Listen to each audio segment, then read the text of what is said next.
You walk into your patient's room, you introduce yourself and casually ask them to give you a big smile so you can check their oral mucosa. Right, just a completely routine assessment. Exactly. But instead of a smile, only half of their mouth moves. The other side is completely slack. It is a sudden unilateral facial droop. And that's when the adrenaline hits. Oh, yeah. Your heart rate immediately spikes. Adrenaline just floods your system. But, well, let's strip away that panic right now. Just take a breath. Because this exact moment, this split-second recognition at the bedside, is exactly what you're training for. Yeah, you already have the tools to manage this. And today, we're going to help you organize those tools into a seamless bedside reflex.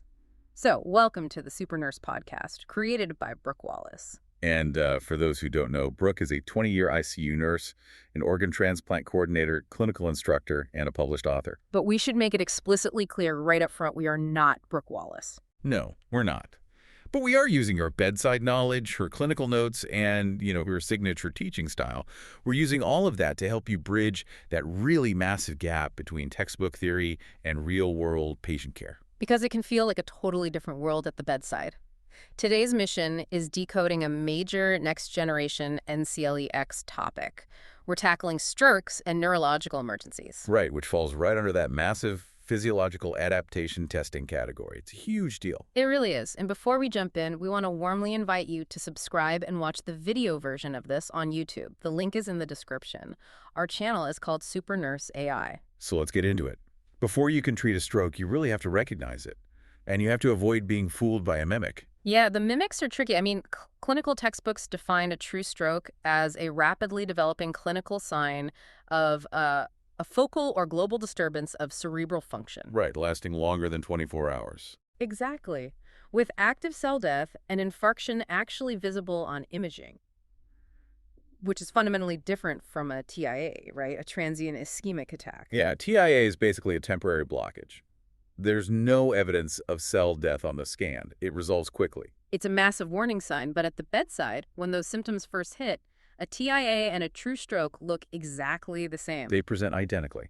So what we know from practice is that the FAST acronym is still your gold standard for rapid bedside assessment. Right, so that's face drooping, arm or leg weakness, speech difficulty, and time. Time is everything. Time of symptom onset is your absolute most critical data point. But you also need to be hyper-vigilant about the physical presentation. You might actually see the BE fast variation out there too, right? Yeah, where they add balance in eyes to catch sudden dizziness or vision loss. And when you're looking at NCLEX question banks, you have to watch out for the buzzword hemiparesis, that unilateral weakness. Or arm drift. They love testing on arm drift. Yes. The pronator drift test is such a simple, brilliant way to catch mild upper motor neuron weakness. You just ask the patient to hold both arms straight out, palms up, and close their eyes.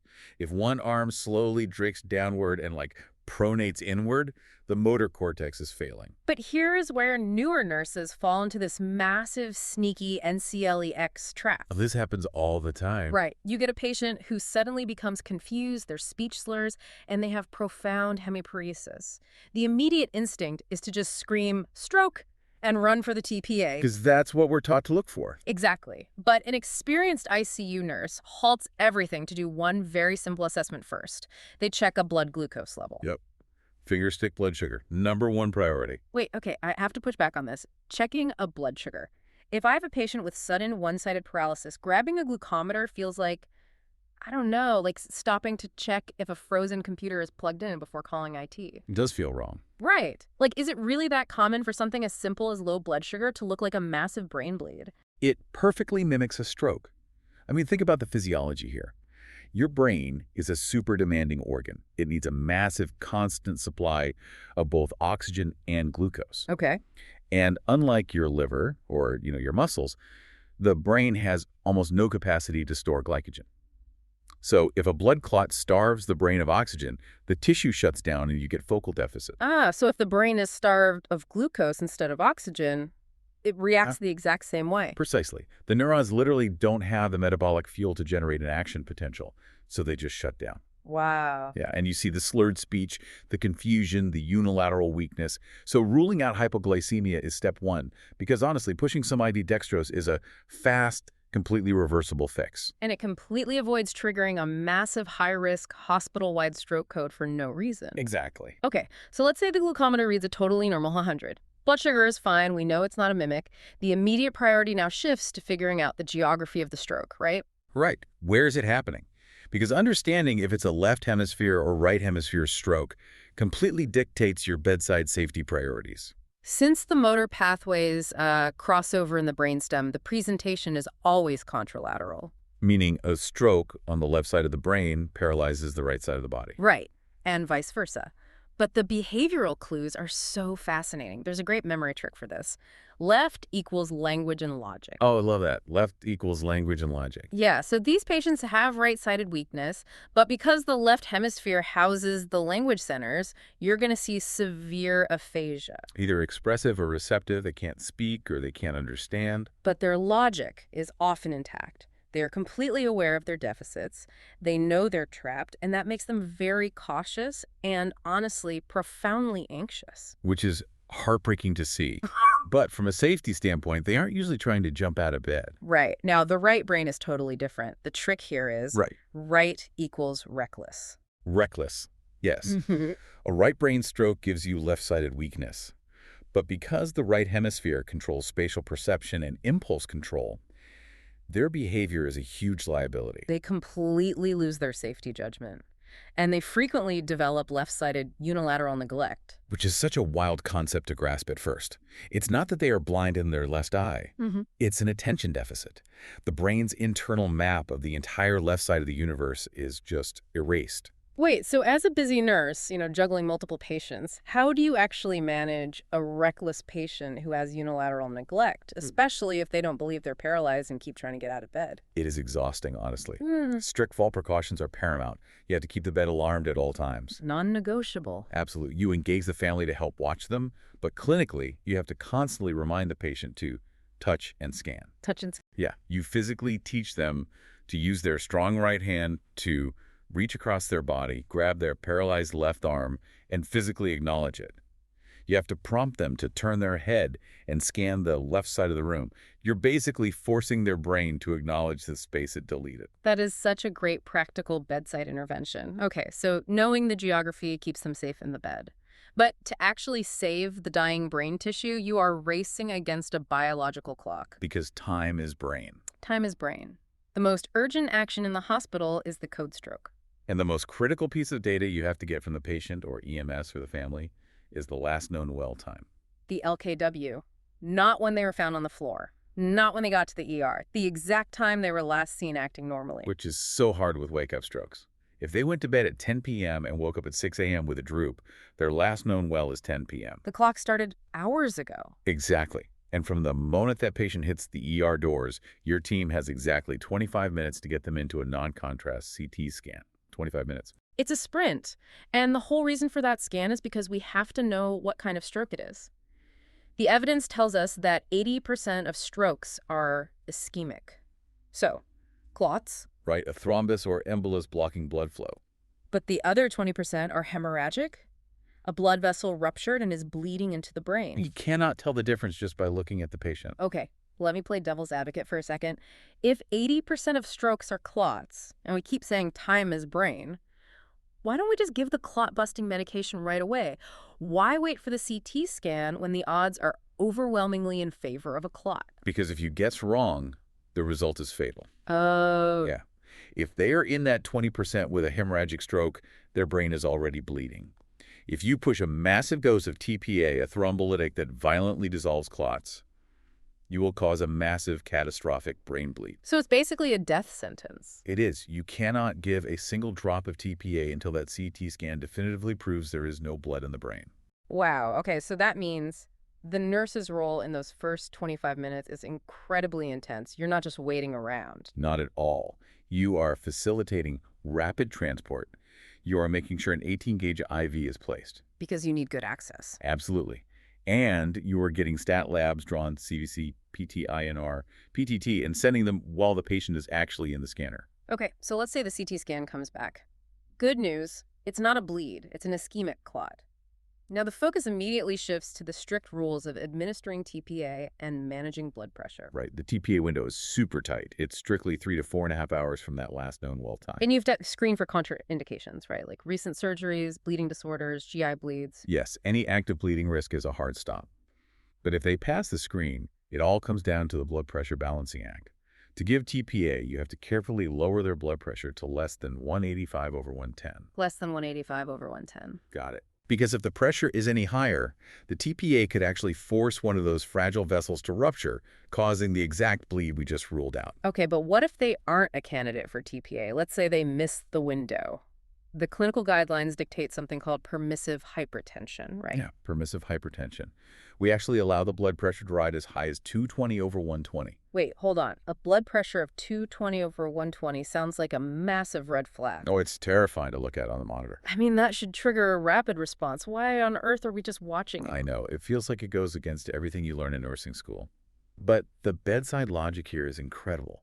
When a clot blocks a vessel, there's a core of dead tissue. But surrounding that core is the penumbra. The penumbra, that's the tissue that's starving but still alive, right? Exactly. It's ischemic but not dead yet. And the brain knows it's starving. So the brain intentionally ramps up the systemic blood pressure to force oxygenated blood past the clot or through tiny side vessels to try and save that penumbra. So the brain is literally trying to save itself by jacking up the pressure. Yes. So if a well-meaning nurse panics, sees that 220, and pushes an IV med to drop the blood pressure down to a perfect 120 over 80. They just eliminated the driving pressure. They just starve the penumbra, the brain tissue dies, the stroke expands, and the patient has worse outcomes. Oh, wow. So dropping the pressure too fast actually causes permanent brain damage. Exactly. We only control the BP tightly if we have to give TPA. Otherwise, we let it ride. That makes so much sense when you understand the why behind it. Okay, so interventions are underway. Now the nurse's role shifts to objective ongoing assessment. Right, preventing secondary complications and tracking progress. And the gold standard here is the NIH stroke scale, or the NIHSS. Yes, the NIHSS. It's a highly structured 15-item physical exam. It tests level of consciousness, vision, facial symmetry, motor strength, language, all of it. The scoring ranges from 0 to 42. And I love the analogy from the clinical notes here. The doctor who invented the scale loved golf, so just like in golf, a lower score is better. That's a great way to remember it. A 0 means no measurable deficits. A 42 is profound impairment. And post-TPA nursing care is intense. You're doing neurochecks every 15 minutes for 2 hours. Then every 30 minutes for 6 hours. Then hourly. It's a lot of assessments. But while you're doing that, there is a core NCLEX and bedside rule you cannot forget. Airway and swallowing safety. Dysphagia screening is mandatory. Difficulty swallowing is so common with strokes. The nurse has to perform a bedside swallow test, which is usually just giving them about 30 milliliters of water. Right, and if they cough, if they choke, or even if their voice just sounds a little wet or gurgly, they fail. And they are strictly NPO, nothing by mouth. Not even a pill, not a sip of water, until a speech therapist does a formal evaluation. Aspiration pneumonia is a massive risk here. And speaking of airway, if their overall condition deteriorates and their Glasgow coma scale drops. Less than 8, intubate. Always. If the GCS is 8 or less, they've lost the ability to protect their own airway. You need to prep for immediate intubation. I want to ask about the NIHSS score really quickly. Because if a patient scores like a 1 or a 2, meaning they just have a tiny bit of arm weakness, or a slight facial droop, is it really still a massive emergency? It's easy to feel like it's not a big deal? That is such an important question. Mathematically, a 1 or a 2 seems low. But you have to look at the human being in the bed. Right. If that patient is a surgeon, or a truck driver, or a musician, a minor hand weakness is a catastrophic, career-ending life change. Oh, absolutely. So yes, it's an absolute emergency. Nurses have to advocate for aggressive, timely treatment regardless of a low score, because even a minor objective deficit alters their entire quality of life. That's such a powerful perspective. Okay, let's do a rapid-fire recap of the key lessons we've covered today. Let's do it. First, always check blood glucose first to rule out the ultimate mimic. Second, use the FAST or B-SHAE-FAST assessment and prioritize getting that exact last known well time. Third, rush to get that 25-minute CT scan to rule out a bleed. You cannot give TPA to a bleeding brain. Fourth, understand the blood pressure balancing act. Keep it under 185 over 110 for TPA, but embrace permissive hypertension if TPA isn't an option. And finally, guard the airway. Keep them NPO until they pass a swallow screen, and remember, less than 8, intubate. These aren't just arbitrary NCLEX facts to memorize. No, not at all. These are the exact clinical judgments that save brain tissue. When you understand the why behind the protocol, you aren't just checking boxes. You are actively participating in a code stroke, and you're preserving someone's independence. Exactly. Which brings us to our final provocative thought for you to mull over before your next clinical shift. Oh, this is a good one. Next time you are in clinicals, look at how the room is set up for a neuro patient. If they suddenly lose their airway, which we know can happen fast, do you know exactly where the suction is? Is the canister actually hooked up to the wall, and is the Yankauer attached and ready to go? Because when the airway goes, you don't have time to go hunting for supplies in the clean utility room. You really don't. Anticipation is everything. Thank you so much for hanging out with us for this session. It's been great. We warmly invite you to watch the video on YouTube, hit like, subscribe, and leave a comment. And be sure to visit supernurse.ai for some truly great resources to help you become the super nurse you were born to be. Catch you next time.